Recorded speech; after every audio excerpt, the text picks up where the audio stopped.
दोस्तों, ईरान में इस समय बहुत ही बुरे हालात चल रहे हैं, हम सबको पता है। और इसी समय जो ट्रंप है उसने धमकी भी दे दी कि 47 आवर्स के अंदर अंदर हम जो हैं एक सिविलाइजेशन को ख़त्म कर देंगे। तो इस प्रकार से टेंशन और बढ़ गई है, क्योंकि एक बड़ा मुल्क इस तरीके से बात कर रहा है, जो कि बहुत ही ज़्यादा ख़राब तो है ही, पर टेंशन देने वाली बात है।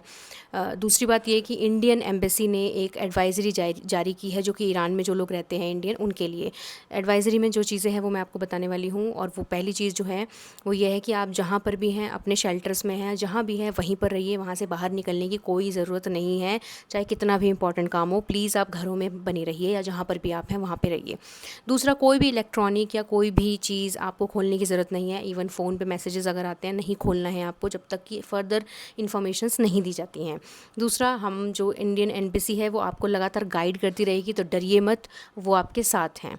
और उन्होंने हेल्पलाइन नंबर भी दिया है, और उन हेल्पलाइन नंबर को आप नोट भी कर दीजिएगा, मैं स्क्रीन पे दिखा दूँगी एडवाइज़री।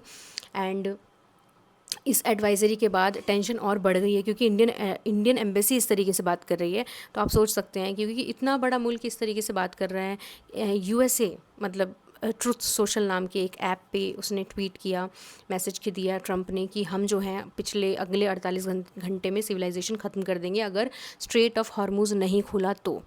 ऊपर से वहाँ से सवाल जवाब आता है ईरान से कि हम डरते नहीं हैं, यहाँ स्ट्रेट ऑफ हॉर्मुज़ खुलेगा, पर अमेरिकन ताबूत के लिए खुलेगा। तो आप सोचिए, इस तरीके से, मतलब एक तरीके से कोल्ड वॉर, तीखे प्रहार जो हैं वो चलते आ रहे हैं, और ये चलते जा रहे हैं लगातार। पर बड़ा कदम अब तक किसी ने उठाया नहीं है। भगवान करे कोई ना ही उठाए तो अच्छा है, क्योंकि एक तो हम अमेरिका पे विश्वास नहीं कर सकते, क्योंकि उसने भाई जापान तक पे बम गिरा दिया, जापान तक पे। आप सोचिए, पहला परमाणु बम उसी ने गिराया, हिरोशिमा और नागासाकी में। और अब वो ईरान को धमकी दे रहा है, खुलेआम धमकी दे रहा है कि हम गिरा देंगे। कुछ भी हो सकता है। एंड प्लीज़, जो भी लोग वहाँ पे हैं, आप टेंशन मत लीजिए, इंडियन एम्बेसी आपके साथ है।